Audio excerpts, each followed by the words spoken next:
We are living in a different time, everyone. What if my co-host is still away with Batfleck in Scotland and he leaves me all alone? Well, what if I have to get another co-host to come and join me, don't I? And what better person could I have found than the intelligent, friendly, and dare I say it, dash handsome Rinsler? Say hello, Rinsler. Thank you for that amazing intro, Gigi. I'm very well, good. Very well, thank you, and hello. Yes. Possibly the Hello, intelligent wide bit was the world. only bit that was wrong. Listen, I can neither confirm nor deny if he paid me to say it, but hey, look, let's just carry on with it. Guys, we are coming at you live on YouTube today with all the hottest and freshest tips and bits from the week in the news of nerd. We're also going to be doing a review / speculation. It's speculation crazy today, folks, on What If Episode 2, our thoughts about it and where we think this thing might be going. Rinsler, let's just start off and ask, how are you? How's things going? Are you having a good week? Have you had a good week? Are you looking forward to the weekend? I've had a good week. I'm looking forward to the weekend. I was one of those that I was making sure I wasn't rushing to get ready for it for when this started, and obviously that went brilliantly to plan. Didn't just wolf food down and everything and get ready. So yeah, I'm super prepped. Fantastic. So we're prepping for some kind of regurgitation during this podcast. That's exciting. Okay, guys, you've heard it here first. Hot, like that's the hook that keeps him in. Hot scoop. There it is. Yeah. Thanks, Rinsler. Keep him on the hook. Yeah. All right.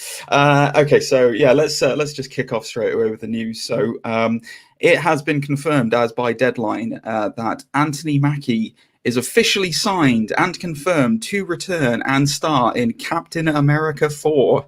I think after the end of Falcon and Winter Soldier, we pretty much all saw this coming, and it was rumored, but now it is official. There will be a Captain America 4, and Anthony Mackie will be Captain America.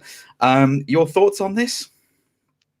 Well, it's no surprise to anyone, really. It's like they would have done the whole Falcon and Winter Soldier and then gone, oh, yes, not going to be, A, it's, we all know there's Cap 4 coming, and B, yeah, but we're going to do someone else completely.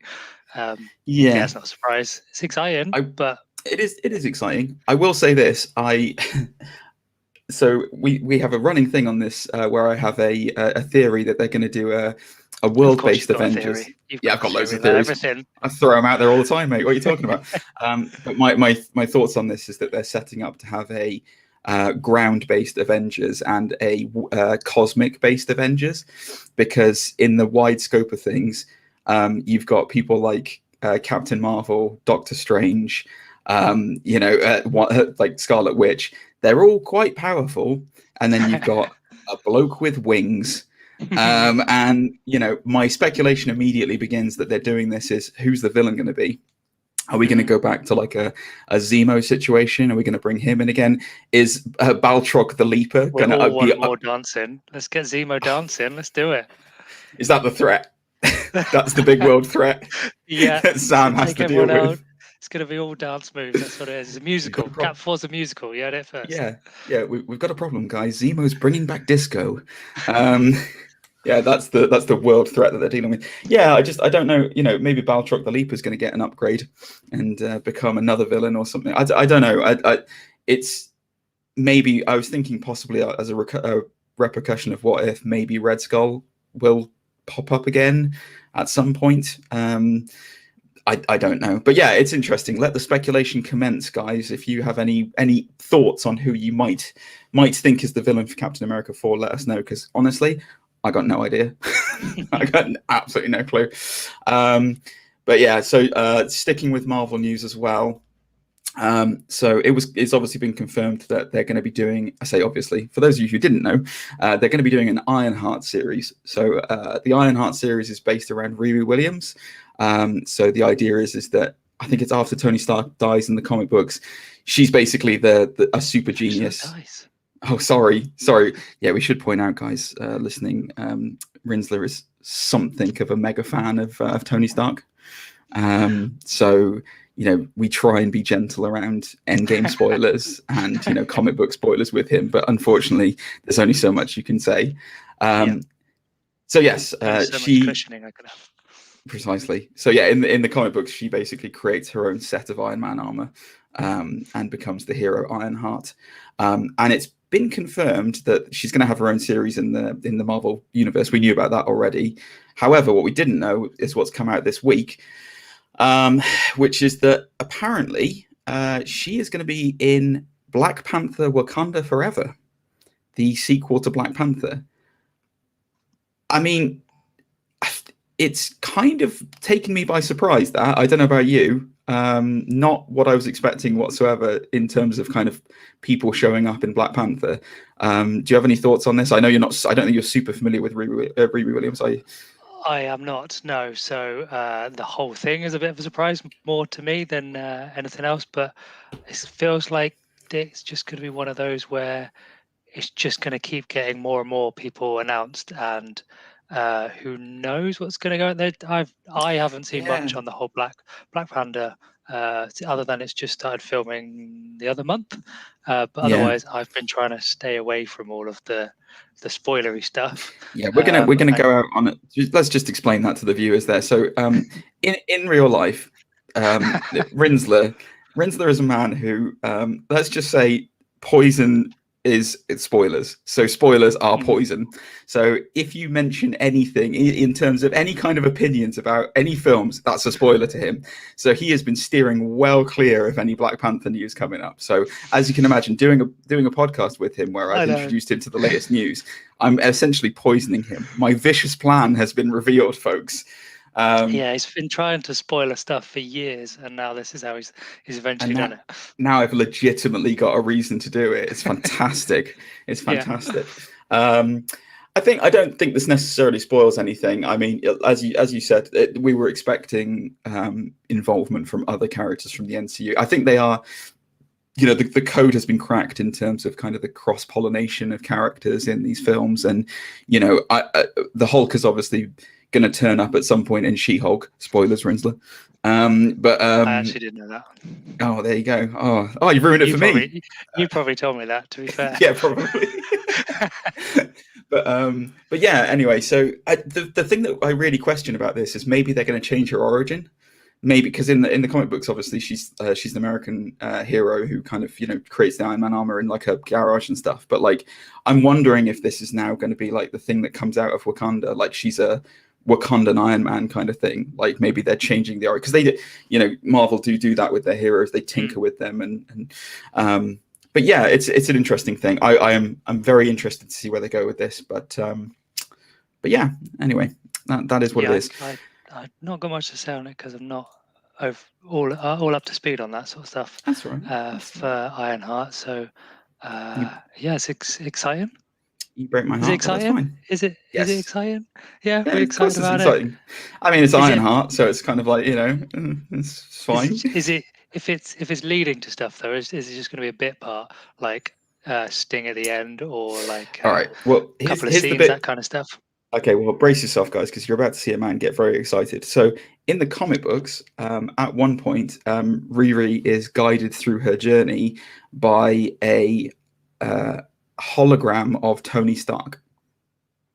Nice. So, if they are introducing her, there is a possibility they might bring back Mr. Downey Jr.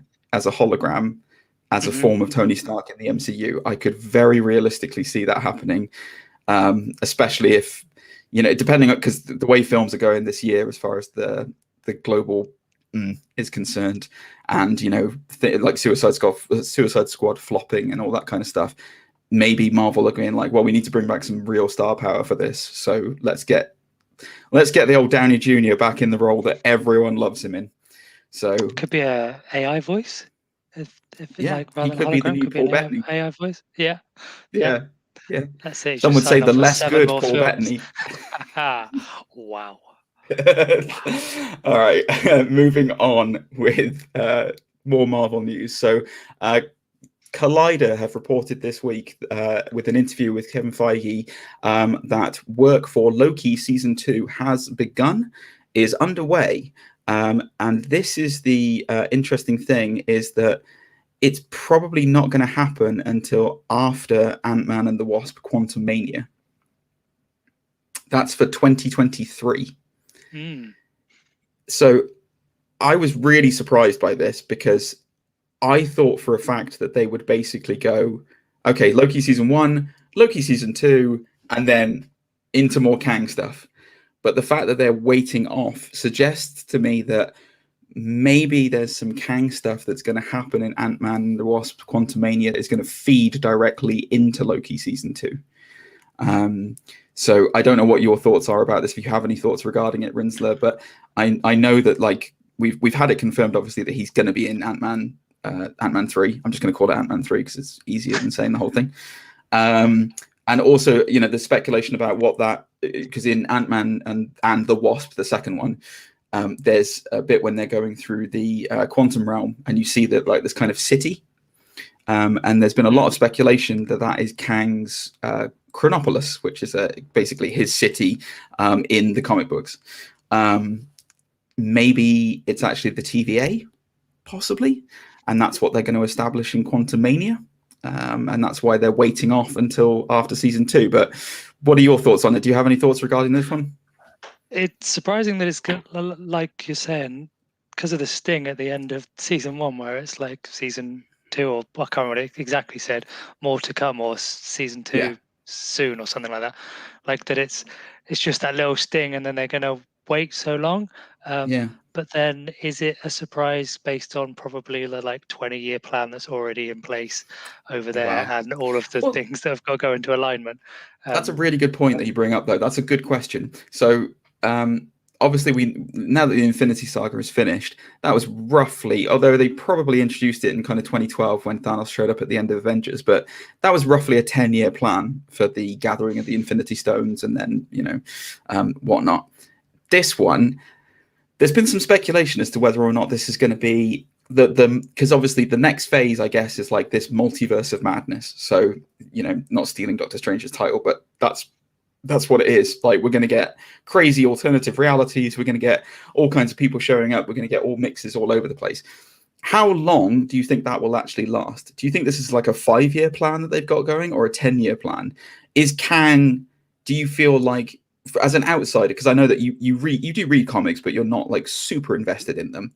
As an outsider, inverted commas outsider, does Kang, as an MCU more fan? As a cinematic universe fanatic, but like maybe more of a casual comic fan.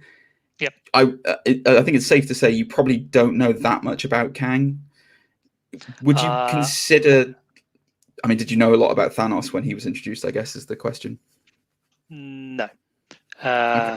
Until you've then tried Google and like at the end, like, who was that guy? Who's that guy? So I think the thing for me is being someone that is like dips my toe in the water of comics and that kind of stuff, like multiverse and all that sort of stuff. It's not that big of a deal, but like watching with my wife, for example, you try and explain that kind of concept and be like completely foreign. However, what Loki did really well, I don't want to say dumb it down because it didn't, was just go, oh, here's a multiverse, deal with it, and now you know what it is. And when then going into what if, which is obviously all different versions, etc., don't have to explain what this is about. It's like, oh, okay, I understand what all these sort of things are, but the long-term plan of that's like obviously myself and my wife, but you got to kind of think, are they worried that it just alienates like just movie fans and be like, I haven't got a clue what is going on now because this is over here, this is over here, I didn't see the show, so what have I missed, etc. And somehow there's some giant brain Feige just has already pieced it all together and we don't need to worry.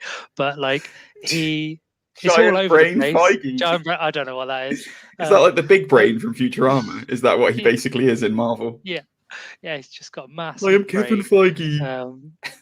Like the villain from Green Lantern, that guy. Oh, nice. Nice. Yeah. Thanks for pulling in a Green Lantern reference there. Yeah, thanks. No worries. Hector Hammond, is that who you're referring to? I can't remember what his name was. Yeah, I can't remember. Hector Hammond, yeah. Big brain guy. So, but yeah, so like you say, potentially a shorter plan, because if it goes up in the air and like, we're like, numbers are dropping, etc., which would be very surprising, but still they might be like, okay, we got to swerve and we've got to fall back to plan 2, which is, like say, bringing everything back in and making it a bit more movie-esque rather than comic book-esque. Not there's anything Yeah, wrong with comic book-esque, but no. got to please But the masses. they generally don't like to. I mean, as I said with the Riri Williams thing, they generally don't like to stick 100% normally to like comic origins. So there's always some kind of like they mix things up with villains. They merge villains with other villains. Like Sylvie was kind of like Enchantress, but she was also like female Loki. Like it wasn't, they mix it up all across the board. So yeah, I'm very shocked that they're putting off Loki as long as they are.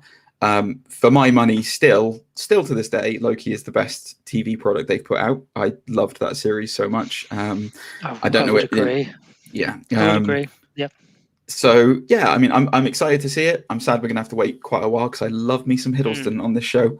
Oh, I love me some Hiddleston. Who doesn't?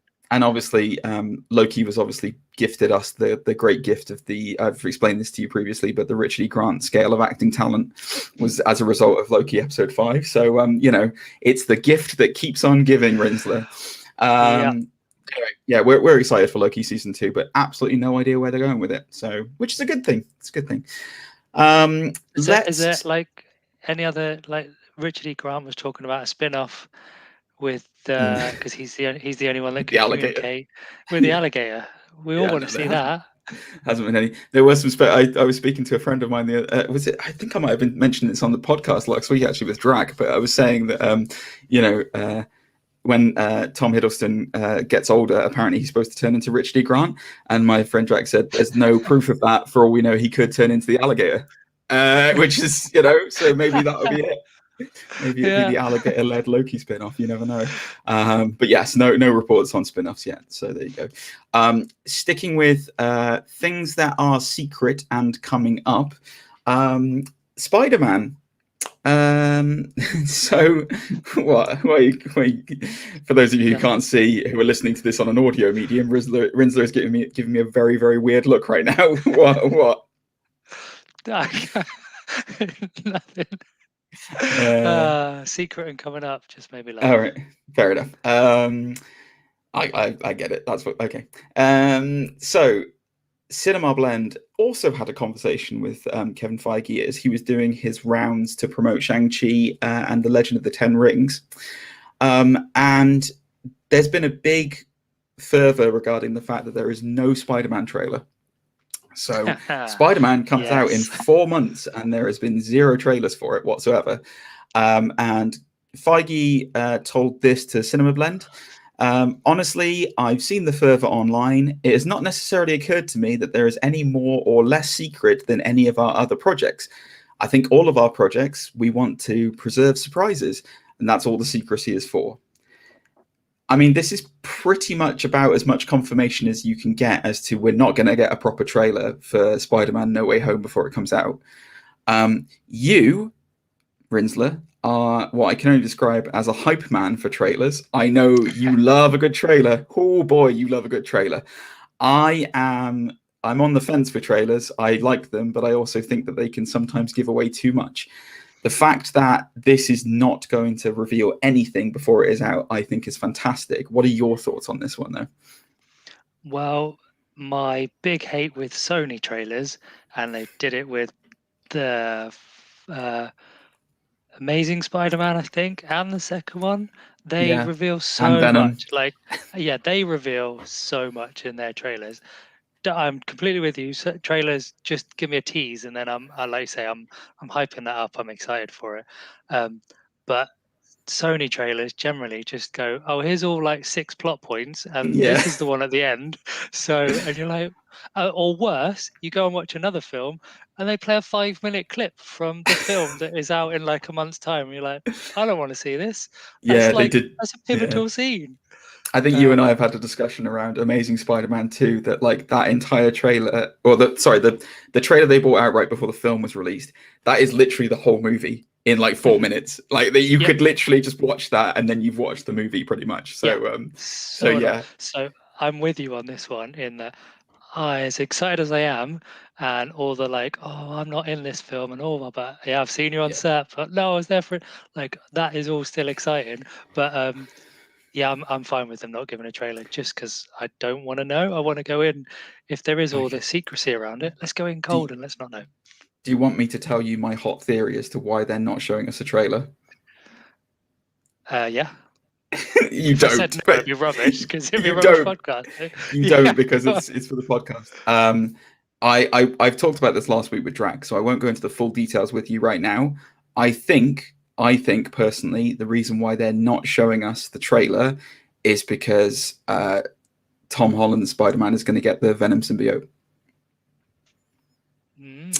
That is my hot theory. There is a precedent for it. There is reasons why. If you would like to know them, Rinsler, I can go through them again because we talked about it last week, so I won't ruin it again if you don't want me to. But no, I feel like I did see something in that space. But equally, they can still do that. Just don't show it in the trailer. But what if it's most of the film? Like, what if Yeah, it's for the entirety of the film he's wearing it? That basically the reason why I'm believing this is that there was a Funko Pop that came out, like an early design Funko Pop for No Way Home, and it was black. It looks like a black armor spider suit, but there's no mention of whether or not it's actually an armor. It could well be a black symbiote. And then my friend was like, well, it's got a gold symbol in the middle, so that's not really like Venom. And I'm like, yeah, but it's Sony. Yeah, they don't care. Don't give a monkeys. No. Like, they can mix it up like crazy. So anyway, I don't mind. Like, I'm sure they'll still do a teaser. Like, they'll be like, but it won't be like a big reveal thing. It'll just be like Tom Holland, like as Spider-Man going, oh my God, or something like that, and then thwipping, and then it's No Way Home on the screen. Like, it'll be, because you don't need a big fanfare. It's Spider-Man and it's the MCU. Everyone's gonna go and see it. Yep. So yeah, okay. So yeah, we're pretty sure no trailer before release, and we're all for it.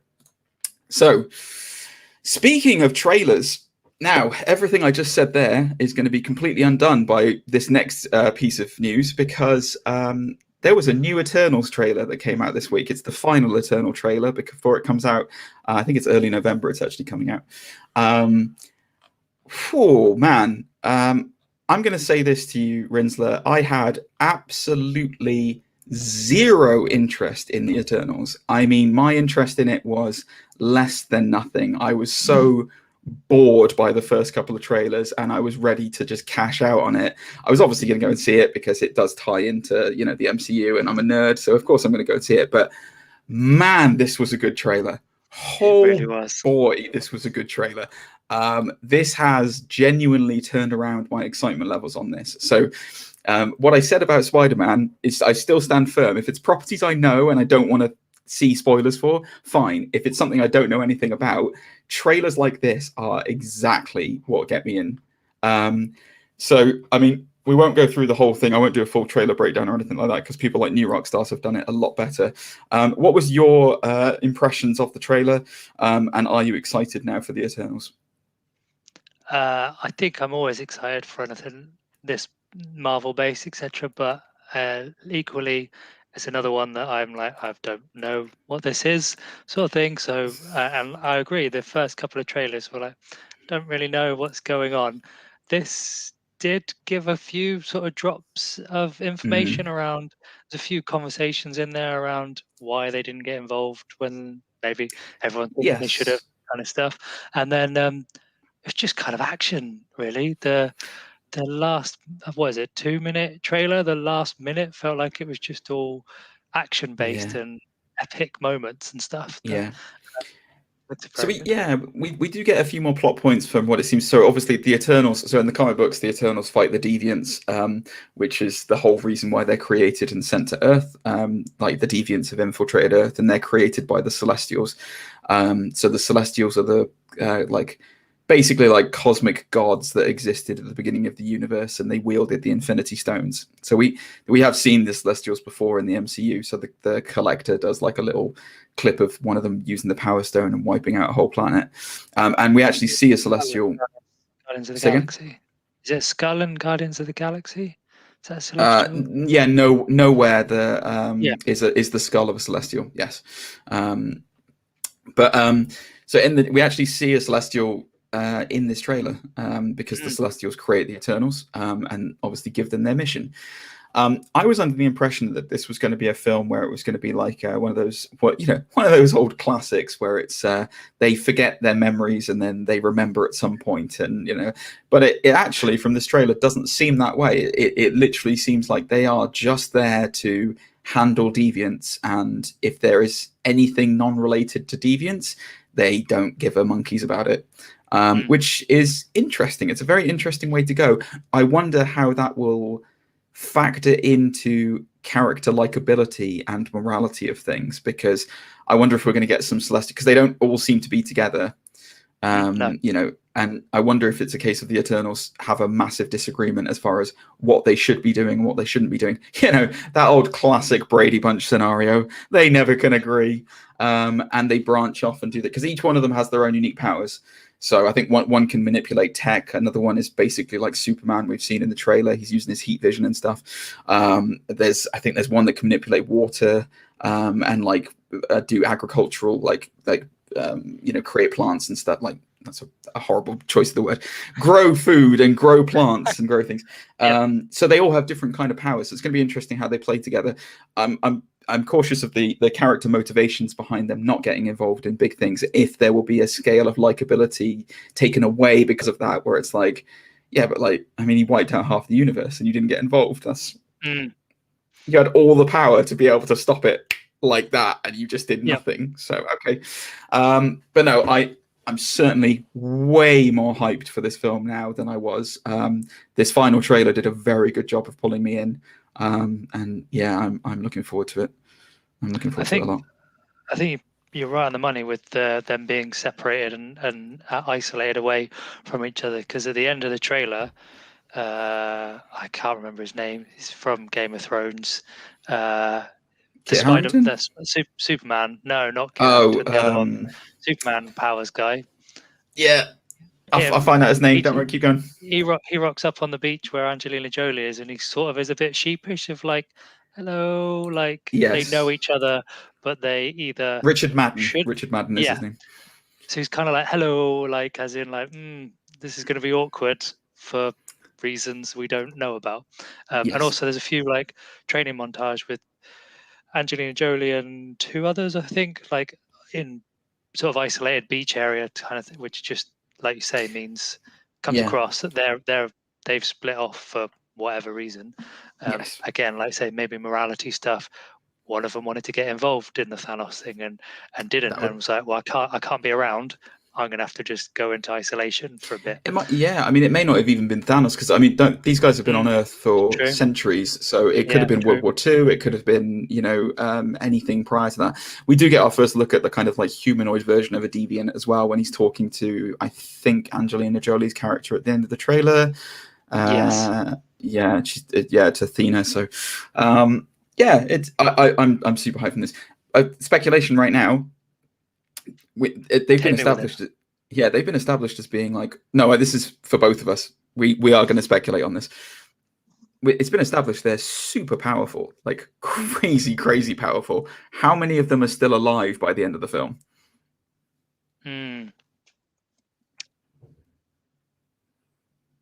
2. Yeah, I'm thinking probably 2 3, as well. I reckon 3. I reckon. Go on. What are you going to say?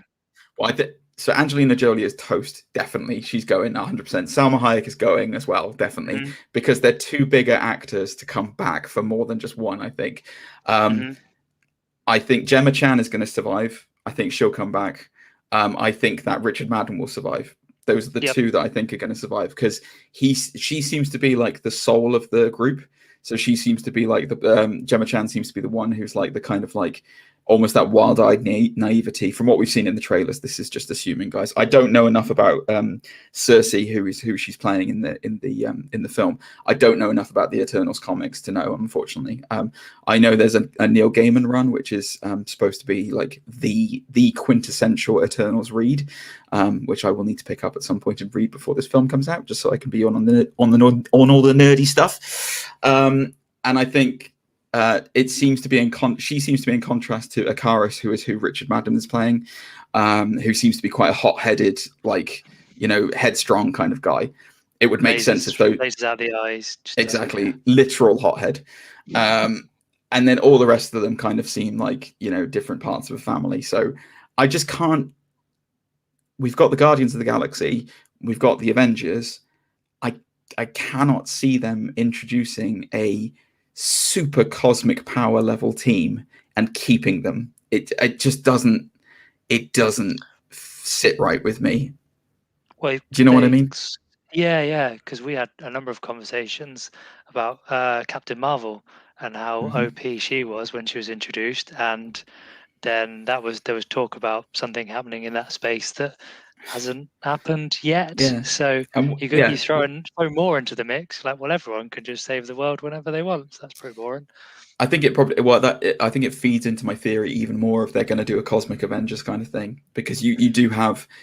I question as well how powerful Krang. I almost called him then. We're not in Teenage Mutant Ninja Turtles. Sorry. Yeah, I can't. That was a terrible admission. That was good. I liked it. It was an old man. It was an old man crying. I question how powerful Kang's going to be, because Scarlet Witch has been established as being a nexus. Oh, this is the other theory that I have as well, is that the Infinity Stones that Thanos destroyed, their powers have gone into people. So you've got they're classing them as nexus beings now, but you've got the level of ability of like, so for instance, like Wanda controls reality. Like she basically can do whatever she wants with reality. So that's the reality stone, the ether stone. Loki, it's been established that Loki is super crazy powerful in the TV series, and his illusions can trick anyone. So he effectively has the Mind Stone power. So my theory is we're probably going to get gradually introduced to like these nexus beings that have the Infinity Stone power. You could argue that Captain Marvel's like the Space Stone because she's got all this like cosmic like power and stuff like this. But my setting still stands that like Kang needs to be something super ultra for him to be able to even stand up to the power levels that we're working with now, or there needs to be a massive nerf on what they're doing so far. So yeah, I think quite a lot of these Eternals are going to snuff it in the film. And it'll be very interesting. It'd be hilarious if it was like a Suicide Squad situation where they introduced them all and then killed them in like the first 20 minutes. That would be amazing. That would be interesting. And definitely something you wouldn't have thought they would do. Exactly, that's true.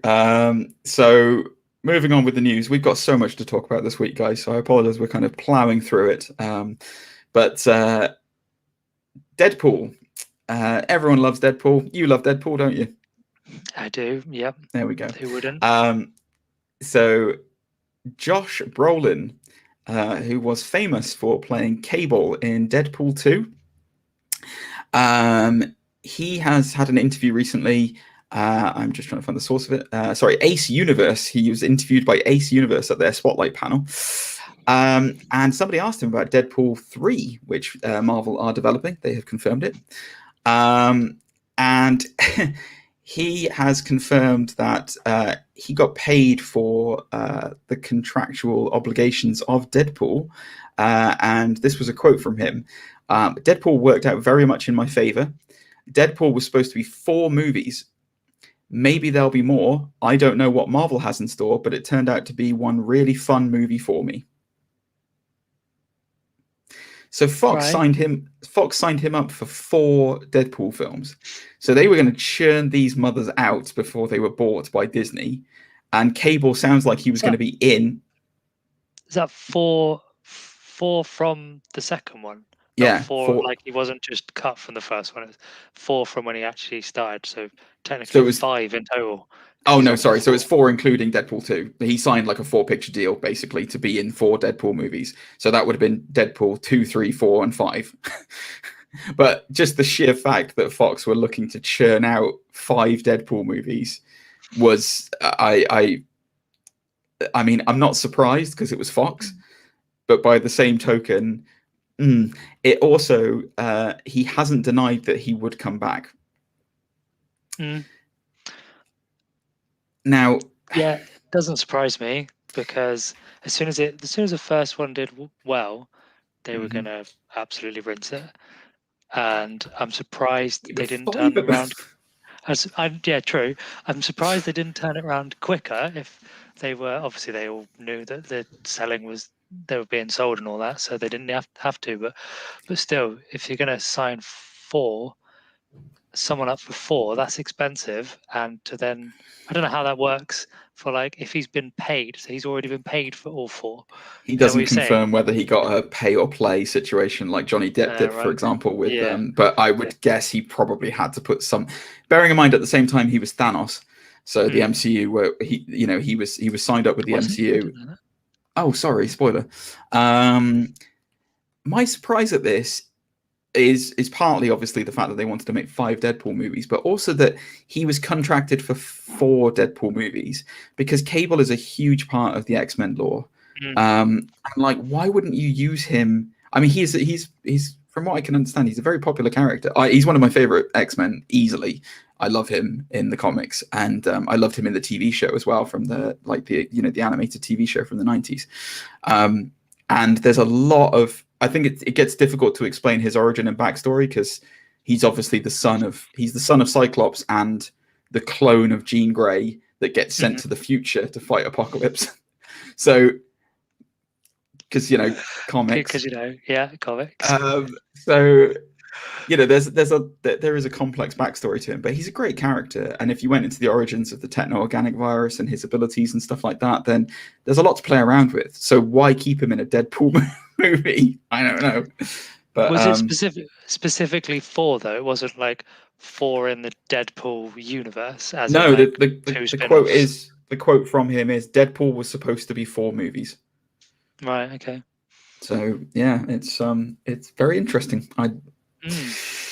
Anyway, I wouldn't be objecting to seeing him come back as Cable in the MCU. It might muddy the waters a bit as he is Thanos, so his voice is quite recognizable. Well, we'll come on to that in a bit. Fair enough. Yeah, we will. Yeah, we've got a couple of bits more news to go through, but we're getting there. We're getting there, Rinsley.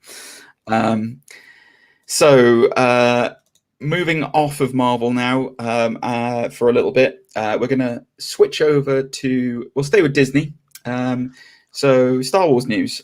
So there is rumored to be a Disney Plus series in the work around Star Wars, focusing on John Boyega's Finn. This was from That Hashtag Show is the source via Star Wars Newsnet. I had questions on this because I had only seen the headline. So yes. You just said based on John Boyega's Finn. Yep. Is John Boyega included? I would have been surprised based on what has happened since he was in Star Wars. As far as his love within Disney, I sort of lost track of where that went. It wasn't on good terms the last time I saw it. It's not been on good terms. No. Apparently, Boyega, apparently, he's been reported to have met with Kathleen Kennedy to discuss how his character was used in the Star Wars sequels. And the hot rumor that's going on is, as a result of that meeting, there has been confirmation that he's going to get his own show because of it, basically. Okay.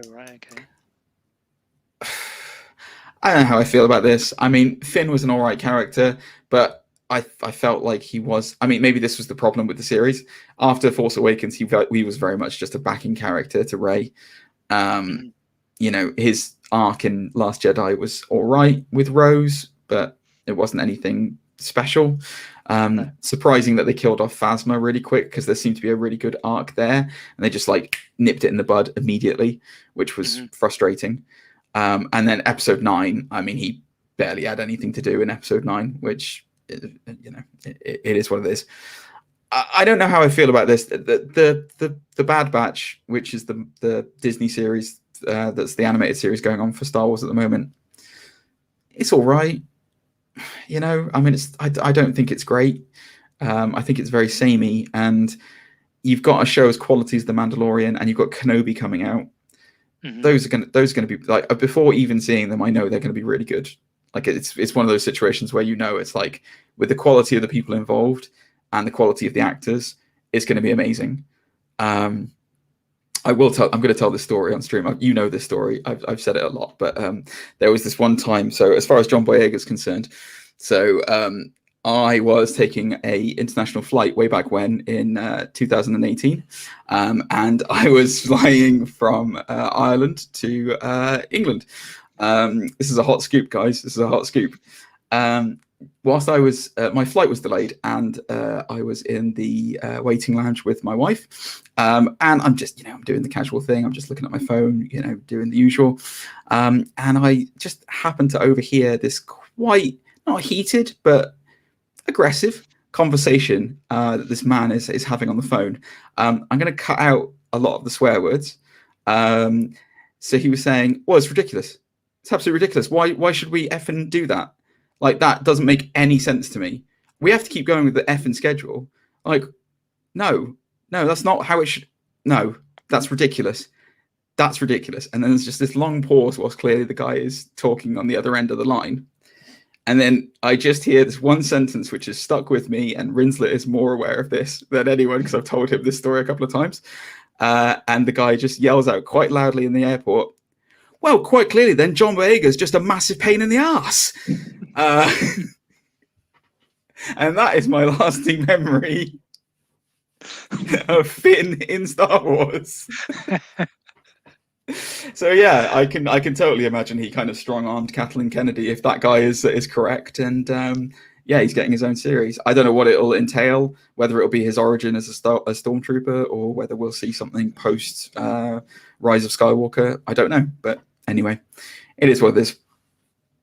Any more thoughts on that one, Rinsler? It's not floated my boat, to be honest. Agreed. Like I say, Kenobi, Mandalorian, they're all amazing. I haven't started Bad Batch yet, so I can't comment. But I'm assuming it's not animated. Is it animated or is it live action?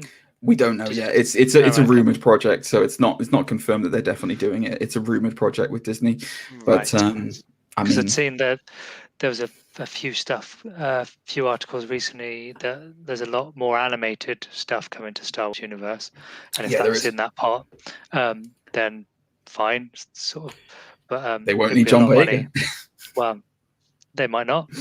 But yeah, so either way, to be fair though, animated or live action, I'll have to wait for a trailer to give it all away. We'll see what happens. There we go. Get me excited. Get me hyped. All right. Well, speaking of getting you excited and hyped, here we go. I'm going to switch tracks now and go over to DC, because we all know the state of the DC EU is phenomenal right now. Couple of bits of news came out this week. So the first bit of news that I'm going to talk about was not on our list, Rinsler. So don't worry, you know what's coming. But we'll hold fire for it. Looking forward to that one. So the Hollywood Reporter had an interview recently with Michael Keaton, who is returning to the role of Batman. It's the first time he's been in the role since 1991's Batman Returns. And to say that he is struggling like the rest of us to understand what is going on would be an understatement. So he's confirmed that this is, I'm going to do the direct quote because it's fantastic. So I have a big thing about DC not understanding what they're doing with their plots and what they're doing with their overall narrative. And this is, again, just more confirmation of it. So this is what was asked of Michael Keaton when he was asked about the script. I had to read it more than 3 times to go, wait, how does this work? They had to explain that to me several times. And by the way, I'm not being arrogant, I hope, about this. I don't say it like I'm too groovy, I'm stupid. There's a lot of things I don't know about. And so, I don't know, I just kind of figured it out. But this was different. Frankly, in the back of my head, I always thought I could go back. And I said, I bet I could go back to Batman and nail that mother effer. And so I thought, well, now that they're asking me, let's see if I can pull it off. There's more he goes into. But I'm Michael Keaton. If you're listening to this, shout out to Michael Keaton, by the way, who obviously is listening to Undisputed Nerds, guys. Yeah. I don't think it's just you who doesn't understand what the DCEU is doing right now. If the rumors are true, we're going to get some kind of weird anti-Flash where it's like Ezra Miller's playing his own enemy, which is just terrible. I think you know this about me, Rinsler, because you and I are very good friends. GG. We've been over this before. I think I talked to Drac about this last week as well, because there was some Flash news last week. I don't understand why they would cast a man who's not a great actor. Sorry, Ezra Miller, I don't think you're a great actor. But also a man who can't run to have a person whose superpower is running. I don't understand it. And if you've seen Justice League, I'm sorry, he walks like he runs like a floppy turkey. It's terrible. Gobble gobble. Terrible. Do you have anything to add as far as... Wait, which Justice League are we talking about here? The Joss Whedon one. Oh, have you still not watched the Joss Whedon one? Because I hate Joss Whedon. Have you still not watched the Snyder Cut yet? I have seen most of it, but I haven't seen all of it. So I'm sorry. Thanks for calling me out in the middle of my podcast. It's all right. I'm just curious which one, because he's obviously more in the Snyder Cut than he is he is. Whedon's. So I do think I haven't watched all of it. This was my leading question. Is this why you're like, no, fast forward an hour, past all of that. I still got 3 hours left. I loved that film though, so I don't know if I'm in a minority or not on that, but not the Whedon cut. No, I was going to say the Snyder cut. I thought it was great, but yeah, fan consensus on it was that it was very good, but it didn't move the needle. It was not downloaded by as many people as they were hoping it to be downloaded by, I think. So they were hoping it was going to do loads of HBO Max deals and all that kind of stuff, but it obviously didn't. I think I'm not sure whether it was worse performing than Wonder Woman 84. I think it was slightly under Wonder Woman 1984. And Suicide Squad is the most popular one on HBO Max so far, which there is speculation that potentially that's why it's led to being Suicide Squad. The Suicide Squad, my apologies. Okay, sorry, we'll come on to that other one in a second. Yeah. So anyway, going back to the Flash news though. Yes. Are you kind of hyped about Michael Keaton returning as Batman? I'm hyped about it, but not in the Flash. Like I've got a problem with that. Yes, agreed. Like as soon as you say Keaton back as Batman, you can't not be excited by that. But then, in what context? And then, if it's in a confusing as hell, like read a script 3 times, have it explained to you, and that's before you're trying to put whatever probably is a 30-second speech that explains how it's happening, and you're like, okay, sounds like it's going to be one of those. Sure, but that's terrible. Yes, precisely. I still want them. I don't know why they are not doing a Batman Beyond with Michael Keaton as an old man Bruce Wayne. I think that would be fantastic. That would be great. Wouldn't it? Exactly. It would be so good. I don't know who you'd get as Terry, like to be obviously, young Batman, but like, God, that would be good. Like an old man Bruce Wayne as Michael Keaton would be fantastic. So make it happen, DC. That's what you should be investing in. I don't want to see Batman mentoring Ezra Miller's no running Flash. Like Zane came in to join us on the live stream last week, and he said that the whole idea behind Ezra Miller's Flash is he's supposed to be skating through the Speed Force. I'm like, what? Yeah, the Flash, who's famously known for ice skating. That's his power. What are you talking about? Terrible. Terrible. Anyway, all right, moving on. I know it's the piece of news that you've been waiting to hear about. Yes. So I have told a story, for those are long-term listeners, I have told a story previously about a friend of mine on this podcast who would never listen to the podcast, who was, let's just say, quite excited for David Ayer's Suicide Squad, based on the trailers, and was thinking it was going to be the greatest film. Sorry, the Academy Award-winning Suicide Squad. No, I knew you were going to do that. I knew you were going to do it. Anyway, the friend who I was referring to is Rinsler, ladies and gentlemen. Hello. So this is going to be hot news for him, and I know he's super excited about it. In a post-Snyder Cut world, we are now getting released the Ayer cut of Suicide Squad. I mean, I mentioned it last week. There's also a further about release the whatever the guy who directed Thor: The Dark World cut is. So Yeah, ridiculous. I'm sick of this. Like, guys, I get it. Zack Snyder went through a lot of problems and like had some serious issues which clouded the vision of what was Justice League. And fair enough, he deserved to kind of end the story how he wanted to. This stuff, I'm curious to see the Aya cut because a lot of it does sound very weird. But basically, there has been a leaked script that was the original vision for the Suicide Squad before the studios got heavily involved and seemingly changed the whole thing, edited the whole thing to be the movie that Rinsler loves. So some really big changes in it, really, really big changes in it. So first of all, there's a Harley Deadshot romance between Will Smith and Margot Robbie. I think they do have a romance in the comics at one point. I'm not super shocked by that, but in the context of introducing Harley for the first time in a film and then having her be involved with someone who isn't the Joker, I was surprised at that.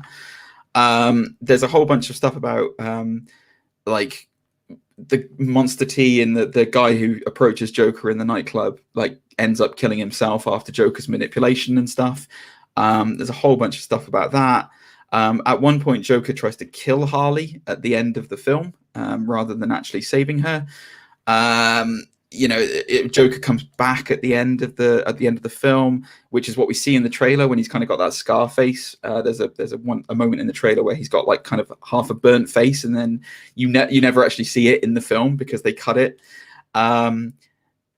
Different endings, and the post-credit scene was different as well with Batman, Bruce Wayne, Ben Affleck's Batman. Now, Rinsler, I'm approaching you with this because obviously you are a super fan of the Academy Award-winning Suicide Squad. All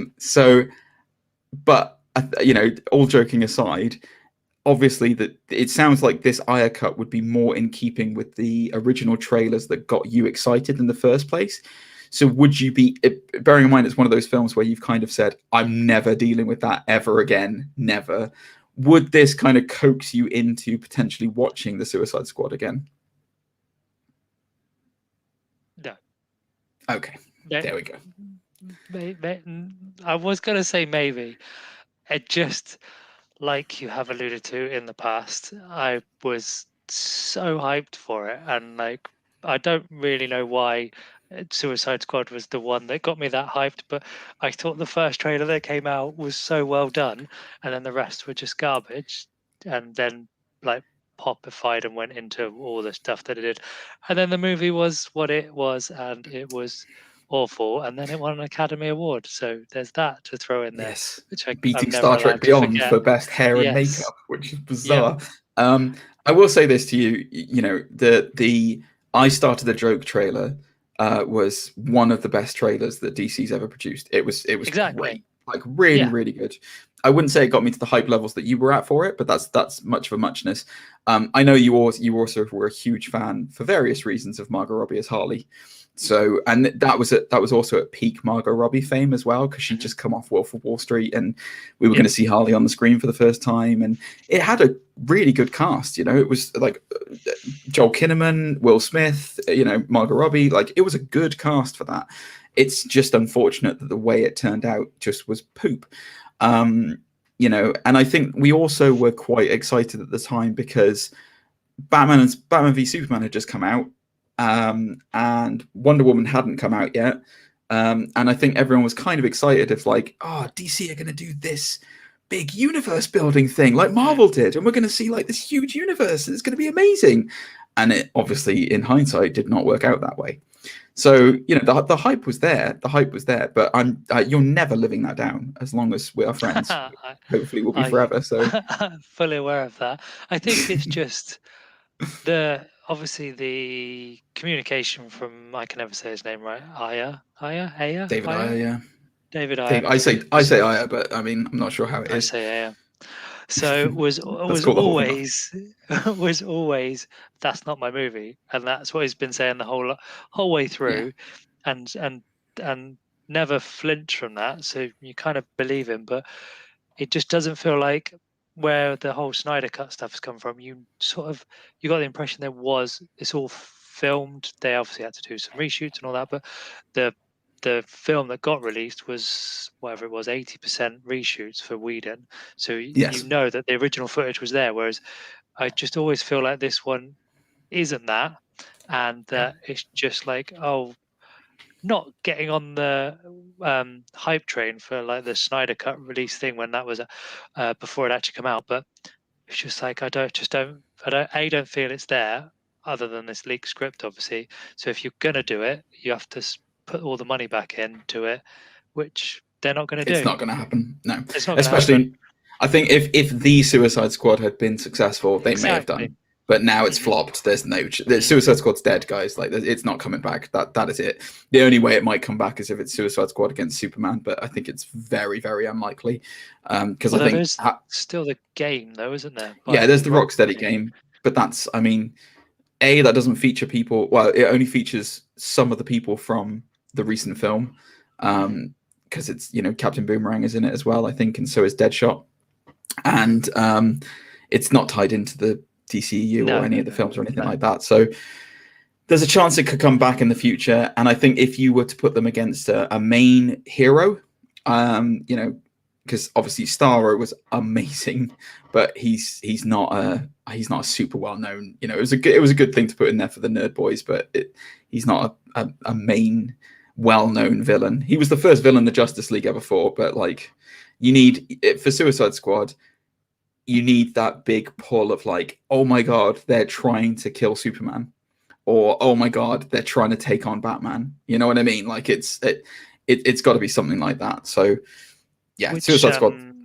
James Gunn came out the other day and said he toyed with the idea of that, didn't he?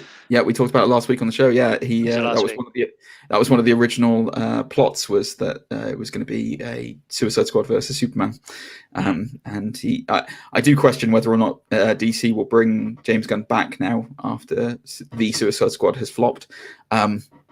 They should. It was a great film, but when we say flopped, we've flopped financially. Yes, correct.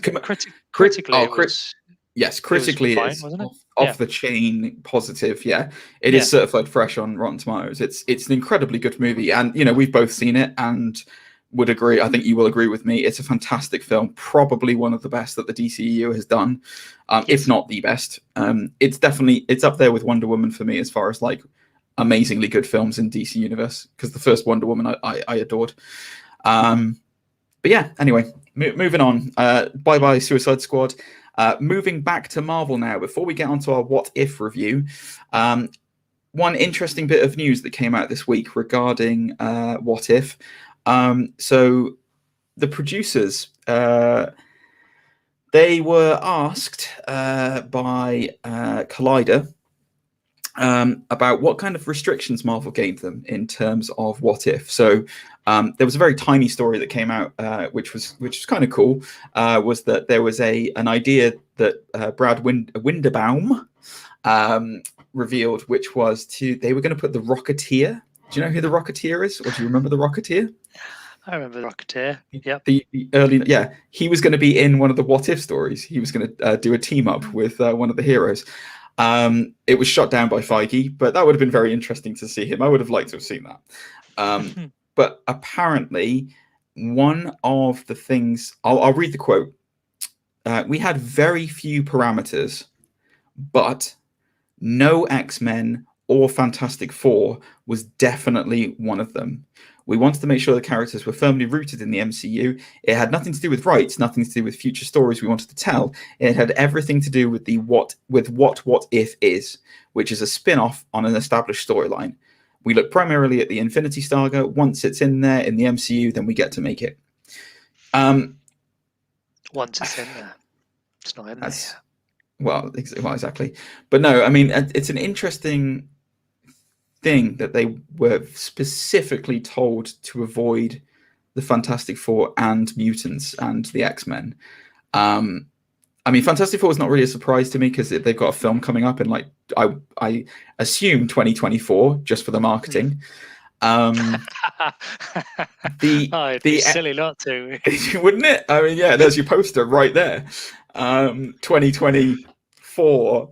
But like, the X-Men kind of surprised me. I'm kind of surprised they didn't use mutants, and I'll tell you why in a second as well when we go into our review of What If. Because I had a conversation with Drag, who was on the podcast last week, and we both looked at the same thing and were like, "Oh my god!" He actually made me aware of it, and I was like, "That's incredible." So we'll go into that later, but.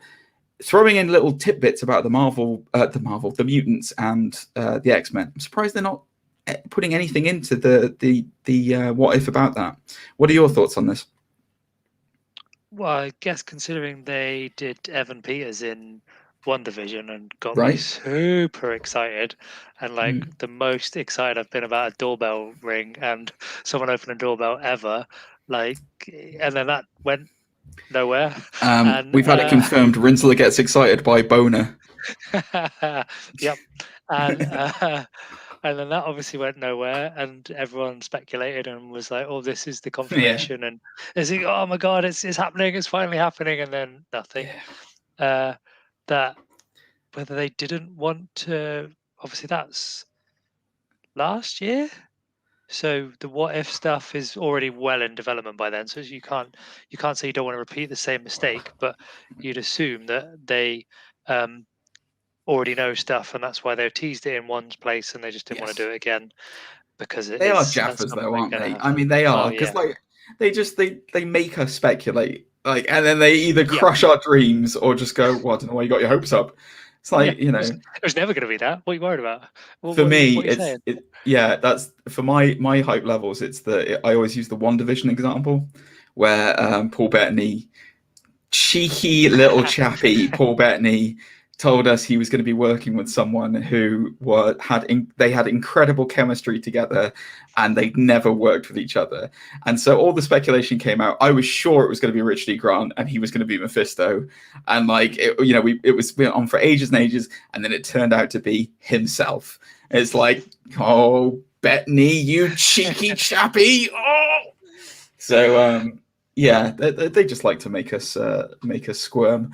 But yeah, I think it's interesting. I say again, Fantastic Four thing didn't surprise me because they've got a property coming up and they're going to be doing that. X-Men surprised me because that makes it sound like they're going to use the X-Men soon because they didn't want to do anything with them. So maybe you don't want to do something in an alternative universe before you actually bring them into the real universe, because then that's even more confusing than it already is. Yes, precisely. Which makes me think possibly maybe we're going to get the birth of mutants in the Eternals. Maybe that could be what it is, but equally, I have no idea, and let's just speculate like crazy. Because that's where your original speculation was for the end of WandaVision, was the House of M and killing mutants, and you were going to do the reverse, is what you were. I think you said to me at some point, didn't you? I did. That was a theory that was going around. You know, there was also the theory that the unsnapping was going to be the thing that created the mutants as well. So, you know, when all that energy gets released, it has to go somewhere, and that was going to change the genes of certain people. So there's been loads of theories about how they introduce mutants into the MCU. I think probably the most likely thing that will happen now is either the Eternal Powers, they'll do something with that, or it'll be at the end of the Multiverse of Madness, some kind of cataclysmic event will forge everything together and suddenly there'll be mutants. But, you know, again, let the speculation run rampant. But that has quite beautifully, if I do say so myself, led us out of the news for this week and into what is going to be our main topic of discussion for the last half an hour or so of the podcast. So episode 2 of Marvel's What If ... came out this week. This one focused on the what if T'Challa, who grows up to be Black Panther, what if he was the boy who was kidnapped by the Ravagers instead of Peter Quill, and he went on to play Star-Lord. Or not play Star-Lord, be Star-Lord. So we're just going to go full spoilers for this, guys. So if you haven't watched Marvel's What If episode 2 yet, go and watch Marvel's episode 2 What If. Welcome back. thoughts on episode 2, Rinsler. We'll go through the episode and go through it blow by blow, but I just want to get your initial thoughts on what you thought of it. We have a review on this show. We either say, is a show undisputed or disputed? Was this episode undisputed or disputed for you? I'm assuming undisputed is good. Yes. So undisputed. Good. Okay. I am also undisputed. It a lot. I enjoyed it a lot. For all the points we'll probably come into in a bit, but just as a bit more light-hearted than the first one. Just was it was and it wasn't, but it felt like it was a bit more light-hearted. And the characters that were in it, which we'll come on to in a bit, was also really good, and just all of the touch points that and all the twists that it put in there, it worked really well until the end, which I'm not sure on, so we'll come to that in a minute.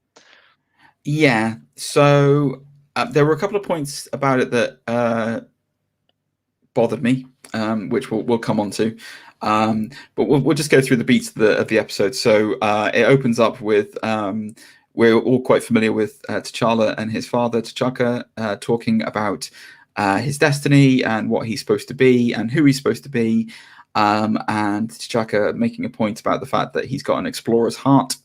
T'Challa leaves the sanctity of Wakanda, and when he's wandering the African plains, he is abducted. The Ravagers take him to Michael Rooker, who I've suddenly forgotten the characters. Yondu. Jeez, man, my brain today. Take him to Yondu, and there is a hilarious moment where Yondu's like, does this even look like the right boy you were supposed to take? And then from there, Yondu basically says, I'll show you the stars, kind of thing, to T'Challa. I won't just show you one world, I'll show you all of them.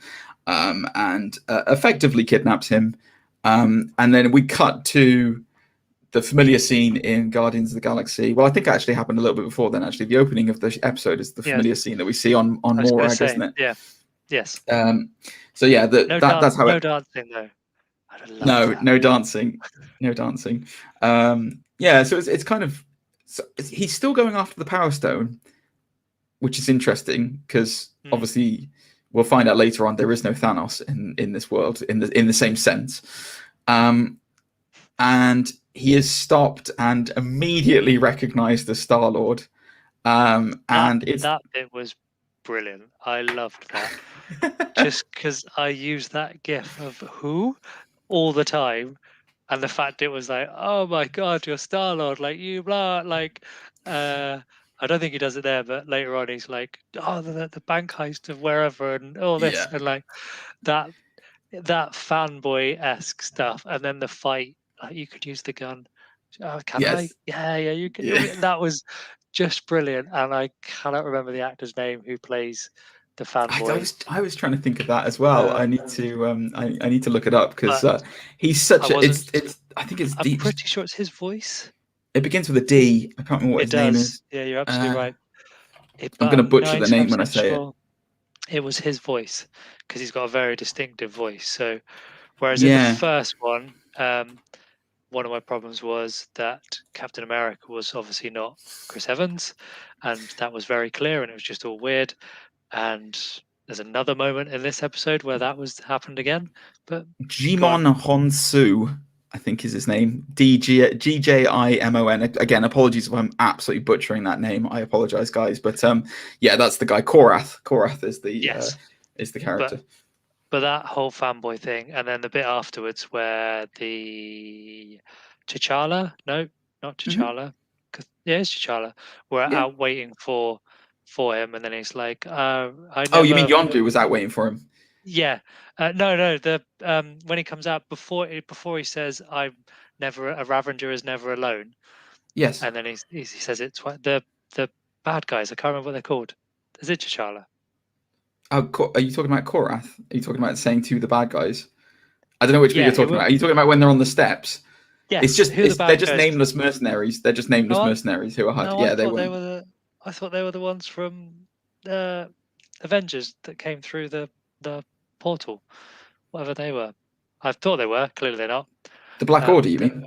Yeah. No, not the Black Order. Anyway, not them. Oh, you mean the Chitauri? That's it. Not Chitauri. There you go. I don't think that was the. No, I don't think that was the Chitauri. No, I'm pretty sure Korath was leading a mercenary band of groups who are they work for Ronan, Ronan the Inquisitor. So that's who it was. They looked the image. It may have been the design of them looked the same. It quite possibly could have been the Chitauri then, but I'm not sure. Let us know, guys. Let us know. Write in and tell us how wrong we are. Or how right I am for once, because that would be amazing. That's never happened. Here we go. Here we go. Go on. You know you want to say it. You were going to say No, I wasn't going to say it about you. So there's a thing that's going on at the moment that Rinzo I don't think is aware of, which is Zane, the regular host of the show with me. He was previously known as Senpai Zane. And he had a bet on his other podcast, the Otaku Podcast, which is an excellent podcast about anime that everyone should go and listen to. It's almost as good as this one. He had a bet with his co-host on that about losing the senpai in his name, and he lost, and he's lost the senpai in his name, so he's now just Zane. So we've got a thing which is we need to. You can come up with this as well if you want to. It's you're a listener, but there's can we get a name for Zane? So something to put in front of his name. And I said, I was thinking about going with Know It All Zane, but now we might have to do it as a Know It All Rinsler, possibly, or Always Right Rinsler. That might be what we have to adopt. But there you go. Display name. Yeah. So that. Whole bit, and then I don't know what the Yondu's whistle Arrow thing is. Is it just called Arrow? Yeah, I didn't know what it was called. It's like it's like a telekinetic arrow, isn't it? Because it's hooked up to the head. So that bit was all amazing, and I thought set the scene really well, because that was the first part, I think. Yes, before that they was. Did and then you get the flashback. I apologize. I cut in too quick. That just sort of set you up for this is going to be more fun. Not the other one wasn't fun, but I felt like it was more energy and obviously the voice acting in it was all amazing. Well, the voice acting I will say this, the voice acting in this whole thing has been phenomenal, because I'm super impressed that they've managed to get back all of the talent who were in the previous films, pretty much, apart from obviously Chris Evans. But you could ask the question. The one from this episode, which also annoyed me. Who? It's not Batista as Drax. Yeah, it is. No, it's not. Yeah, it is. Pretty sure it is. That is not. Because I swear I think you're right. I think you're right. I think it is. That he wasn't asked. He recently said, I wasn't asked to be in it. And yeah, no, I don't think. I think you're right. I don't think it was. Let me just let me have a look and make sure who it was. Because that was the same level as not having Chris Evans to the. But it was nice seeing your face when you were like, "No, it's not." I need to change my disclaimer. Who was it? Yeah. It was Fred Tatascoria. Again, I'm horribly pronouncing that name, but yeah, you're right. It wasn't Batista. Didn't like it. Felt weird. Yeah, I didn't care. I didn't care that much, considering they got everyone else back, everyone else. But yeah, so after that, that happens right at the beginning with Morag, and then you get a nice little flashback, which I talked about at the beginning of the show, and I got my order mixed up. So thank you for correcting me on that, Rinsler. And then we go into effectively, I can't remember whether they actually describe where it is. But we get this kind of Ravager, almost like a Ravager homeworld, I guess, kind of thing, where the Ravagers are established as basically the Guardians of the Galaxy, but super popular and super well organized, seemingly because of T'Challa. So he's got this incredible gift of democracy and the ability to talk his way out of anything or change someone's opinions about anything. So opinion that is to change. So probably one of the most controversial things about this episode I will say this: the first episode, the Captain America episode, or Captain Britain episode, I should say, it was pretty much a beat for beat replica of Captain America: The First Avenger, with the exception of the ending, which was different. This one was nothing like Guardians, and it was nothing like Black Panther for obvious reasons. I think that's why I enjoyed this one more than I enjoyed the first one, because it was so different. Yep. So the biggest thing that's happened is that Thanos has been persuaded that his plan for random genocide is actually not the best thing to do when it comes to resource gathering. So he has been, for lack of a better word, neutered, and is now working with the Ravagers, and is on their side. We'll go on to the ramifications of this later. Josh Brolin came back as Thanos. What did you think of Thanos in this? I thought it was pretty brilliant. I really, like, it was almost like it took you for a beat, and you're like, "Wait, what?" And then, all right, Yeah, that's how I sort of, it's like you could have sat there and be like, nah, but you were in the what if mindset, so you're like, all right, yeah, fine. And because they kept that repetitive joke of, I don't know, mate, it kind of sounds like genocide. yeah. It's not genocide; it's random. Yeah. That was Which just I will be handled. using when I work with Rensler, by the way, guys. I will be using that in work. It's not a mistake; it's random. I will also be using it when I make mistakes. So, Here we go. So yeah, I just thought that was really well done. And like you said earlier, Brolin's got a very distinctive voice, and if you Yes. hadn't got him back, that wouldn't have worked the way it did. And also because Brolin's amazing, he just pulled off almost like a comedy Thanos sort of Yes. like Yes, he beat. did. But still with the weight of him being a massive character. Yeah, In man. like physicality, and he's not like a small Thanos or anything like that. He's still a giant, but Correct. it just was funny. He's still Which, a Titan, so he's yeah, still he's still physically imposing. But yeah, when he's a slightly softer sided Thanos, it's a strange thing to see, but it's also kind of cool. I really like the fact that they've expanded a little bit as well on the Ravagers. So we got to see Taserface more. Who was Chris Sullivan. We also got to see what's his name, Kraglin, Sean Gunn's brother. Yeah, who was voiced by Sean Gunn. He came back for it as well. It's nice to see the Ravager crew kind of expanded on a little bit, because they're always kind of bit players in Guardians of the Galaxy for obvious reasons. But it was nice to see them kind of be the central focus on this. Also, slightly different thing. Taserface in the whole Taserface joke in the second Guardians, I didn't like, and then I'm just wondering, yeah, it just didn't fit with me. That it went on too long, that joke. Anyway, and then It might have for gone some on a bit reason, too long. when he is he only coming back because of that, the whole scene? Is he a big character in Guardians of the Galaxy?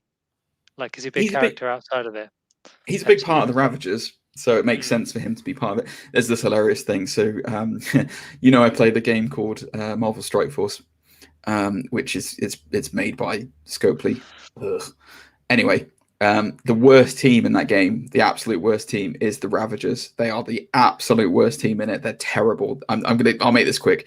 They're absolutely terrible. And there's a big joke at the moment that they're going to release Taserface and make him super OP and make the Ravagers team like super good in the game, just as a joke. So whether or not they do that, I don't know. But yeah. Anyway, sorry. So yeah, moving on. No, I mean, it was nice to see Taserface and the Ravagers. I like expanding on characters. So speaking of expanding characters, whilst they're in this area, celebrating their latest kind of like capturing of the Power Stone and putting it into the right hands, we get Nebula returning, voiced by Karen Gillan. Hot Nebula, looking fantastic. I mean, I love Karen Gillan anyway. Hair. Yeah, full blonde hair. Yeah, blonde hair. Yeah, 100%. Well, she's not been messed up by Thanos anymore, so presumably that's just naturally what happens when you're not being experimented on all the time. So she seems. Go on. Yep, a little bit of experimentation because she had a debt to the Collector. Yeah, we'll come on to that. So she seems to be in this. Nebula seems to be some kind of information broker to Star-Lord. So it seems like they may have had a fling. They may be there seems to be a very chemistry between them and familiarity. Yeah. I think she calls him Cha Cha as well, if I can remember correctly. So yeah, there's definitely something there between the two of them. They have a history. Karen Gillan's awesome in this. Nebula as a character is amazing in this. The information that she gives T'Challa is regarding the Collector.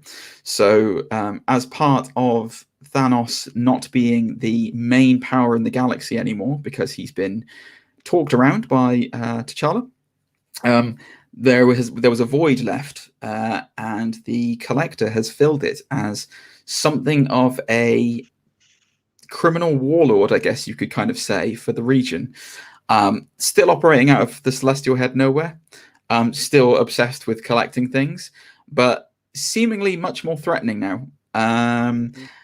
And basically, Nebula says that there is these seeds that the Collector has. I'm sure there is more of a backstory to the seeds that I don't know in the comics. They're probably like a something that's like on Groot's homeworld or something.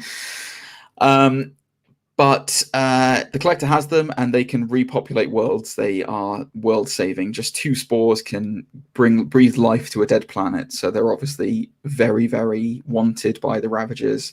And the Collector has them, so why not get them? Whilst they're in this bar as well, we also see appearances from Drax. I think, is Groot in this bit, or is he... I can't remember if Groot is around in this bit or not. I don't remember seeing him. If he was there, I did not see him. He might have been. I'm not sure if he was or not, but but anyway, yeah, Drax has obviously not had his wife and kids murdered, and he's now a barman there. As Rinsler said, I almost called you by your real name then. As Rinsler said, not voiced by Batista, which yes was quite noticeable in the episode and was quite awkward. But there's not much more to say. It makes sense because he's not had the motivation to go on a vengeance spree. Yeah, I thought that was quite just almost like a throwaway line of like, can I get a selfie because my wife and kid are going to love it? No, like explanation, just, oh, and then it just clicked. And that's where the brilliance of that writing and knowing that your audience is going to know the backstory of characters and why they go on that. And you can give them the intelligence to figure it out themselves and not have to dumb it down. Yes, it was such a lovely like throwaway. And then can I have that one? You're whatever it was he's saying. You're not smiling, or you look weird, or you're not smiling at this one. I need another one. Yeah, that was great. And yeah, just having that throwaway comment line about wife and kid was just brilliant. And equally, there's a few sort of throwaway lines that you just, like we're saying about Thanos, you just accept because you're like, well, why question it? I'm in what if mode, so let's just roll with it. Yeah, they've done a very good job of establishing just rock with it. Don't ask questions. It's what if. That's it's not. It's you don't need to know. So anyway, there's then this mission that the Ravagers go on to the Collector to get these seeds. And I would say that this is where quite a lot of the meat of the episode comes in terms of like speculation, spoilers, goodness knows what else. So they split into 2 teams. One is kind of almost a diversionary team. The other one is a sneaky, stealthy team. There's some great moments. We see the Collector in this series for the first time. Now, I think I've mentioned this to you before, Rinsler, as well. Similar to the Richard E. Grant scale of acting talent, on this program we have a Hogan scale. So the Hogan scale goes from if you are super buff, like Hulk Hogan, or if you're kind of well built but wrinkly as hell, like Paul Hogan. Where was the Collector on the Hogan scale for you? Hulk Hogan scale. He was full hulked, wasn't he? He was buff. Full hulked. Yes, he's buff to the nines. Just well, he's got an open coat with his shirt with no shirt on to show how buff he is. It For gave me all the really weird. episode. Yeah, it gave me really weird when you first see him and he's in that kind of like fur lined coat and stuff. It gave me really weird Craven the Hunter vibes from Spider-Man. It's just this weird, like, he's super buff and like, you know, it's nothing. It's just a throwaway thing. It just gave me the vibes of that. I'm sure it's not connected or anything like that. But I think it's safe to say that he's for a comic, or for a cartoon, I should say, he was much more physically imposing in this than he is in the films. You know, Benicio del Toro is not buff as hell in the films. In fact, he's quite a kind of weedy. Yeah, he's like magnificent. This collector is clearly a threat and clearly has had some stuff done to him to augment his abilities. Let's put it that way. So very much more of a physical intimidation going on than you would normally see. So there's a little that him, and whilst one team goes off, Star-Lord T'Challa, and Nebula go and have this discussion with the Collector to try and get him to give up the seeds the nice way, which obviously doesn't work because, you know, it's him. And then we are led to believe that Nebula has double-crossed them, and the real reason they are there is because the Collector wants to collect Star-Lord, which then prompts Star-Lord to go on a kind of like escape mission. And who does he run into, Rinsler, whilst he's escaping? He runs Come on. into... You know this. Who's he running? Oh, yes. Yes, I do. He runs into Howard the Duck. He does run into Howard the Duck. That is correct. He's back again, guys. You cannot get rid of Howard the Duck. Voiced by Seth Green, fantastically. Yes. We get more of Howard the Duck's motivations here, which is obviously drinking. Amazing. I love Howard the Duck. He's not, considering he was the first ever hero to have a Marvel property. When you think about it, way back in the 80s. Amazing. I hope they use Howard the Duck more. I would like to see him become more of a regular character. Obviously, he's not going to be leading any films, but like have him in Guardians, man. Put him in the Guardians of the Galaxy. It'd be amazing. If you're watching, if you ever get rid of Rocket, Howard the Duck is the perfect replacement for Rocket Raccoon. I'm saying it now.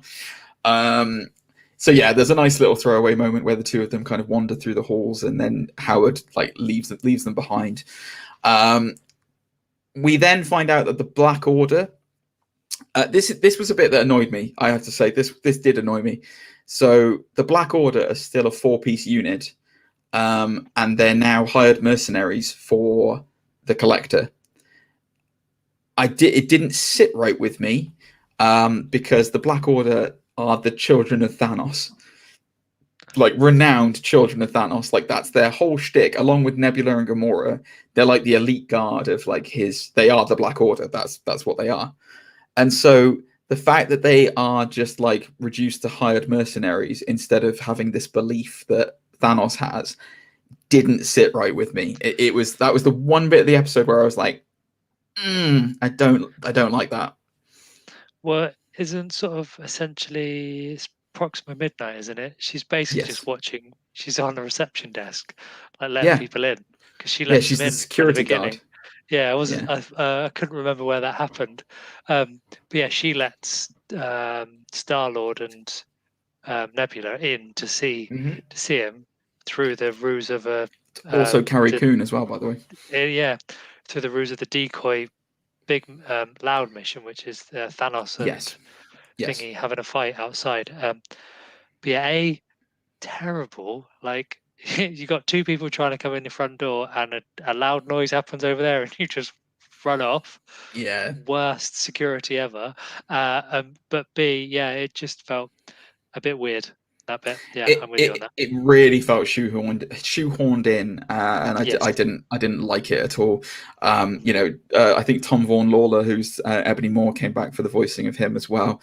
Again, it showed Ebony Moore's power when he catches Star-Lord a bit later on, and they have a bit of a Barney. But Black Order was not a good. not a good use of those particular guys. I'm trying to think of a mercenary group that would have been better. Or I guess they just had no. If they were confined to who they've introduced already cosmically, who can you do really? I guess you need someone quite intimidating and powerful to show that the collectors wrangled these guys. But it didn't. Black Order did not sit right with me on this one. It really didn't. I guess I was going to say, why did it need to be anyone? It could have just been like nameless kind of guards. Nameless, but lots of them, because they made a big deal about security being like ridiculously high and over the top, and like you'll never get in there. It's a suicide mission type thing. And then it was just as easy just as leaves the front door open. So yeah. One thing we did get out of it, which was fantastic, and I was hyped to see was I may skip ahead a little bit and then go back, so I apologize. But whilst they were escaping, we got to see, whilst we're talking about the Black Order, we actually got to see a showdown between Thanos and Cull Obsidian, the big bruiser of the Black Order. I was quite excited to see that, because that's one of the things where you're like, oh man, I wonder if without the Infinity Stones, you always do that, like, that power level thing of like, could Thanos kick his butt? Yeah. What if? Exactly. What if? So I was happy to see that, but having the Black Order there as a whole was not great. So reversing now a little bit in time, obviously the reason why they're there, T'Challa is looking for the seeds. The Collector catches him with Nebula, who confesses to double crossing him. But then it's a double cross, and they actually meant to all along. And T'Challa finds a Wakandan ship, which, I mean, obviously kind of like ignites something in his mind from his Wakandan heritage. And then the bit that I want to talk about the most is the fight sequence that we get between T'Challa and the Collector. Because, oh boy, did they drop a lot of nuggets in here. Yes, they did. So, spoiler alert, T'Challa wins in the end, but with the help of Nebula. But before he does, we're introduced to just how many weapons the Collector has collected. And he's got a big display cabinet that he opens up. The weapons that are in there include Captain America's shield and Thor's hammer Mjolnir. Speculation as to what happened to the Avengers? Yeah, I wanted to go back and watch it and pause it because I couldn't take in all the weapons that were there, and I didn't want to pause it for the one watching the first time. So obviously Cap shield and I could never say it. Mjolnir was there.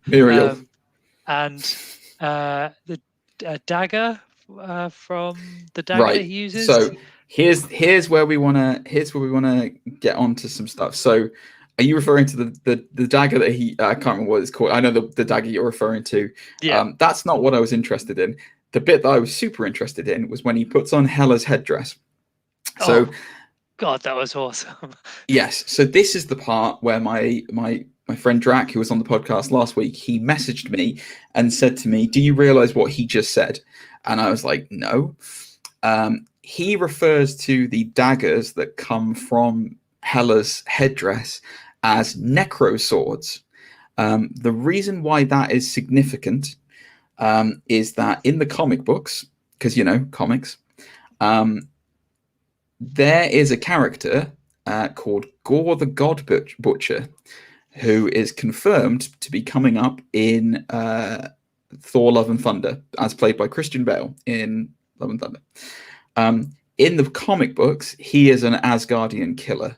He kills gods. That's what he does, hence the name. To do that, he uses a symbiote sword. And guess what the name of that symbiote sword is called? A necro sword. Symbiote sword. Ah, right. Okay. Yeah.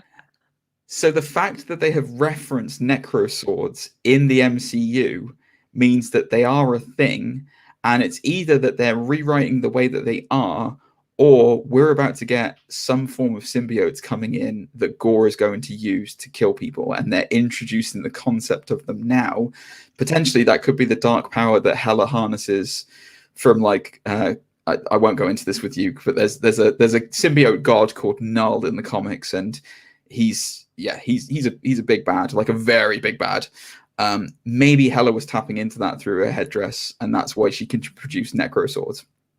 But the fact that necro swords have been referenced, and we've got Gore the God Butcher coming up, would be a very clear indication, at least to me, that they are doing symbiotes soon. And also the fact that Venom Let There Be Carnage is coming out as well. Oh God, it's going to be terrible. Yes, it is. I wouldn't be surprised. Multiversal mix-ups, things happening.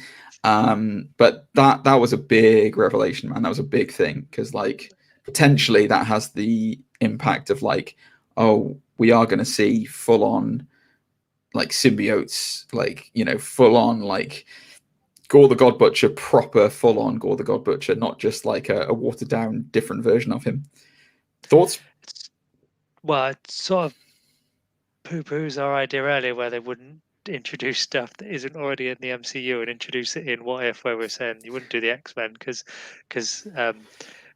why do it in an alternate universe when you haven't done it in the real universe? But not my that argument I'm saying I don't agree with you. I'm just saying No. that's what we were talking about half an hour ago. No, I know. But yeah, that I don't know anything about that, so I can't give you much thoughts. But it And sounds very exciting.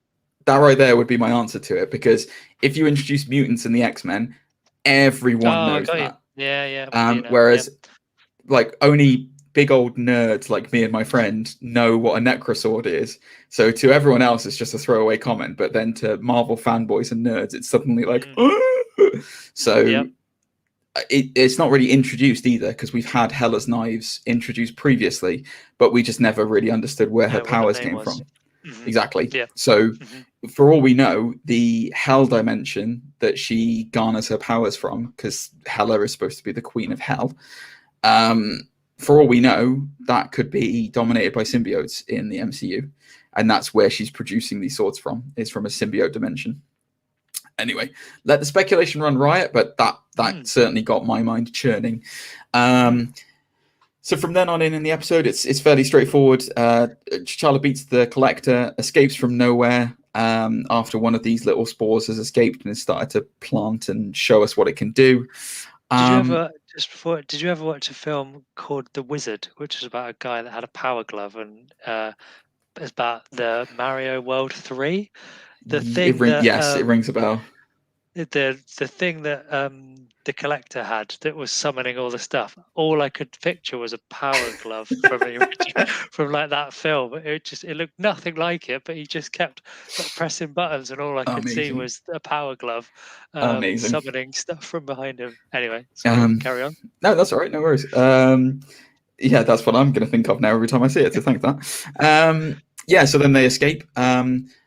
And then it's a big heart-to-heart moment with Yondu and T'Challa, where they basically say, we need to take you back home. And then they return to Wakanda for the first time in like 20 years, and he's welcomed. But we've missed that he was originally told that Earth was blown up. And then when he found Wakanda's ship, it was a Solitude of... No, I've ruined that reference. Spider-Man Fortress of Solitude. Thank you. God, that was painful, wasn't it? Like with the hologram of his dad telling him, like a message saying, "If you find my son, bring him back." And that set off T'Challa, Star-Lord, being angry at Yondu for not telling him the truth, and then Yondu going, "Wow, would you have really wanted it? Look into yourself, and you know that you would rather be out in the universe." Agreed. So anyway, they return to Wakanda and are welcomed, and then it's all a big mingling party at the end. Fairly straightforward, kind of nice way to wrap up the episode. Except we then see what Peter Quill is doing. He's down at the DQ, the Dairy Queen. Nobody calls it that. And he is approached by Ego, the Living Planet. because obviously he's the son of Ego. Now, there is an overarching question. I didn't like it. You didn't like it? Well, there's an No. overarching question that says, will we ever... We won't ever find out, I don't think. But, like, Yeah, is that's that why I didn't universe like it. doomed? Yeah. Is that universe then doomed? You It- say that, it- though. So I don't know whether you were aware of this or not, Rinsler, but so my again, Drag, what a legend. He was talking about what the expectations for this series are. Because if you look at the poster of What If... Mhm. it appears that the big bad is going to be confirmed to be Ultron. Mhm. And not just any Ultron. It's going to be a what if scenario of Ultron if he didn't get interrupted inputting himself into Vision. So he is in the Vision body and he's got all 6 of the Infinity Stones. Oh, right. That's apparently the big bad. And what this series is doing is gearing up to have a multi-dimensional Avengers team to take down this infinity gemmed Ultron. Okay. So whether Peter Quill will come back as some kind of iteration of Star-Lord as part of the team after stopping Ego or not, or if it will be T'Challa who stops Ego, I don't know. I agree with you. It's a bit of a weird way to end, especially if these are supposed to be what-if one-shots. But it also just goes to show how one decision can kind of change the entire galaxy, because presumably then Ego messes everything up. Because, you know. So I think that's what I was thinking until you just said about this universe having a big bad and all that kind of stuff. I was sort of thinking they were isolated stuff, so there was nothing. Yeah, it wasn't crossing over. They were like one shots. It's not confirmed, by the way. That's the belief. That's the belief that Ultron's going to be the big bad with the. I think that's why I didn't like it, because it just left it so open-ended and just almost felt unnecessary. Like, sort of wasn't about Peter Quill Star-Lord, the episode, and I was happy not seeing him. So I was fine with it not being any reference to it or anything like that. But obviously, when the credits are rolling at the beginning, you've got Kurt Russell's big old name in there, and you're like, well, when's Ego going to turn up in this? And then he hasn't, and you're like, okay, well, where's that happening? And then it's just at the end. I guess it was a good concept of showing of like, because throughout the whole episode, it's kind of set up of like, oh, if T'Challa had been this all along, everything would have been rosy. But then you have to consider, well, if Peter Quill wasn't Star-Lord, Ego would have wiped out probably the whole universe, like with his like spores and stuff. So, you know, it's the what if this changes one thing, but then just consider the bad side of this over here. So, potentially the other thing I didn't like was T'Challa calling himself Star-Lord as well. Didn't like that, because the whole reason Peter Quill was called Star-Lord was because his mum called him Star-Lord. So why the hell is T'Challa being called Star-Lord? Doesn't make sense. Anyway, on the whole, those niggles aside, it was an excellent episode. Really showcasing what if can do. It makes me excited for some of the extra episodes that we're going to get, like the Iron Man episode, and what this next week's one is. I don't know. Don't know what it is, actually. I don't know what it is. There's not been anything. I haven't seen anything confirmed. Let me just have a quick look. Talk amongst yourselves, listeners. What is the third episode about? Oh, I'll tell you what. Oh, okay. If this is to be believed, oh, that's very loud. Let's have a look. Is this official? I'm not sure if this is official. Well, that's not helpful. So they're giving a promo of episode 3, which is basically all the stuff that's coming up in the rest of the series. So that's not helpful. No, there's no confirmation. It doesn't look like. I think there's just a bunch of speculation. 9. Is it 9? It's a 9-arc series, this one. So one of the gripes I'd seen with it was that the people weren't liking the animation style, and their comments were I'd seen were gone. An official plot synopsis has not yet been released for What If episode 3, but we do know that the third episode. This is courtesy of Fansided. We do know that the third episode will focus on Loki as he rules the Earth. I presume that's in the Avengers. What if he won? at the end of the Avengers instead of losing. So yeah, interesting. Sorry, what were you saying, Rinsler? My apologies. That the gripes were that I've seen a few statements that it's the most made for TV thing, as in like it didn't have the budget and the animation was rubbish or not good and all that. But I don't really think so. felt like that at all. Like I haven't felt like that either. It's not. It doesn't cost £5 to get the voice actors in, so there's your budget. Exactly. And then I'm perfectly fine with the animation. I like the style. I think the animation's been great. You know, I will really cite back to the fight that Peggy Carter has in front of the truck in the previous episode, where she's fighting in like the shadows and stuff, and they're coming from either side of the truck. It's amazing. That was Looked awesome. Absolutely amazing. That was awesome. So yeah, I don't agree with that, but you know, fair enough. People will say what they will say. So. Yes, our review of episode 2 was that it was Undisputed. Great episode, loved it. Excited to see more. Very excited to see the What If with Loki, because as I said earlier on, love a bit of Hiddleston, so that's always good. But what were your thoughts, guys? What were your thoughts out there on What If episode 2? Did you love it? Did you hate it? Did you hate the fact that he was called Star-Lord? Did you hate the fact that the Collector was as buff as Hulk Hogan? Write in, let us know. UndisputedNerds@gmail.com. You can get in touch with us on all the usual grams, all the usual places. You can hit us up on YouTube. Please remember to like, subscribe.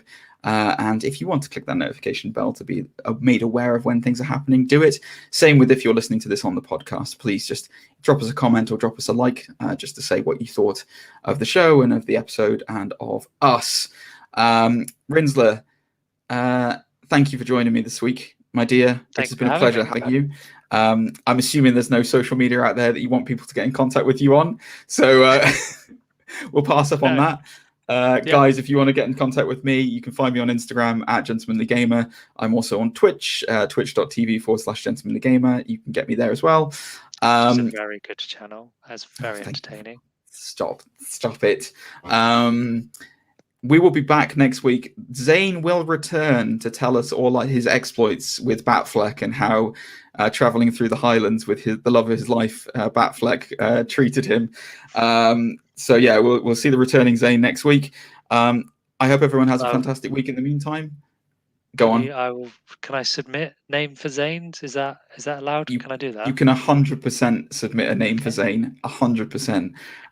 You know both of us, so that's fine. We can do that offline. For those of you who don't know us personally, then obviously just drop us a Gmail, UndisputedNerds@gmail.com. I'm still waiting for fanfic actually between Batfleck and Zane. So if you want to send that in as well, I'm waiting to see that. But guys, we'll be back next week, probably slightly earlier time next week. Once again, thank you, Rinsler, for joining me this evening. Guys, I hope you've enjoyed the episode. I hope you enjoyed What If, and I hope you enjoy the rest of your weekend and week. Say goodbye, Rinsler. Goodbye, Rinsler.